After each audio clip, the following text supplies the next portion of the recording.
તો આપણને બધાને ખબર છે કે વિક્રમ ઠાકોરની 100 વર્ષ જૂની ફિલ્મ પ્રીત જન્મજનની ભૂલાશે નહીં ને ફરી થિયેટરમાં રિલીઝ કરવામાં આવી, જે ફેન્સને પસંદ પણ આવી, જેના કારણે ફેન્સ માગણી કરી રહ્યા છે કે વિક્રમ ઠાકોરની વન ઓફ ધ બેસ્ટ ફિલ્મને ફરી થિયેટરમાં રિલીઝ કરો.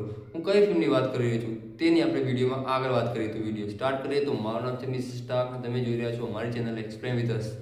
તો વિક્રમ ઠાકોરે તેના કરિયરમાં ઘણી બધી ફિલ્મો બનાવી. તો વિક્રમ ઠાકોરની એવી તો તે કઈ ફિલ્મ છે જેને વિક્રમ ઠાકોરના ફેન વિક્રમ ઠાકોરની one of the best film માને છે?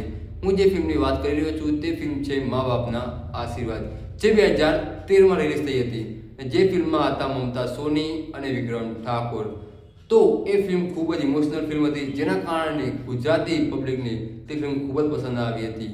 જેના કારણે ગુજરાતી ફેન્સ વિક્રમ ઠાકોરની તે ફિલ્મને વિક્રમ ઠાકોરની one of the best film કહે છે. તો મા બાપના આશીર્વાદ ફિલ્મની વાત કરીએ તો આ ફિલ્મ 2013માં રિલીઝ થઈ હતી. જે વાત મેં તમને કરી, આ ફિલ્મમાં મમતા સોની સાથે હતા વિક્રમ ઠાકોર.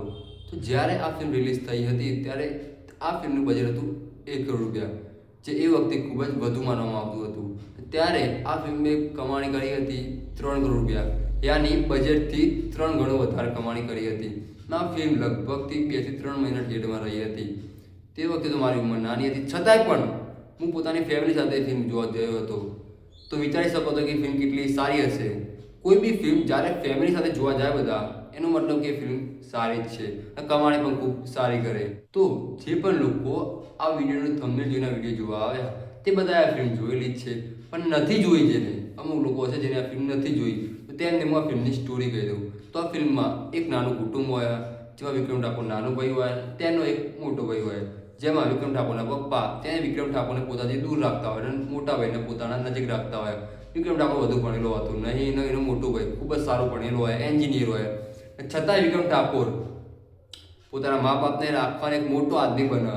આટલી સ્ટોરી બધી સ્ટોરી કહેવા જો તો બી મજા ના આવે. આ ફિલ્મની સ્ટોરી તો જ્યારે પણ આ ફિલ્મ થિયેટરમાં જોવા મળી હતી મને ખૂબ સારો એક્સપિરિયન્સ રહ્યો હતો. કારણ કે એમના ગીતો પણ સારા, વિક્રમ ઠાકોરની એક્ટિંગ એ સારી, એક્શન એ સારી અને સ્ટોરી લાઈન તો ખૂબ જ સરસ. તો તમે આ વિડીયોને લાઈક, શેર, સબસ્ક્રાઈબ કરી દેજો, જેના કારણે આ વિડીયો એટલો આગળ જાય કે વિક્રમ ઠાકોરની ફીડમાં જતો રહે. વિક્રમ ઠાકોરની ફીડમાં આ ફિલ્મના ડાયરેક્ટરની ફીડમાં જતો રહે, જી હા, આત્મારામ ઠાકોર. જો તેમની ફિલ્મમાં વિડીયો તો આ ફિલ્મ તે ફરી રિલીઝ જરૂર કરશે અને તમને પણ આ ફિલ્મ ફરી થિયેટરમાં જોવાનો એક્સપિરિયન્સ મળશે. તો આજના વિડીયો માટે આટલું હતું. વિડીયો પસંદ આવે તો લાઈક, શેર, સબસ્ક્રાઈબ કરી દેજો. મળીએ નેક્સ્ટ વિડીયોમાં. જોતા રહો એક્સપ્લેન વિથ અસ.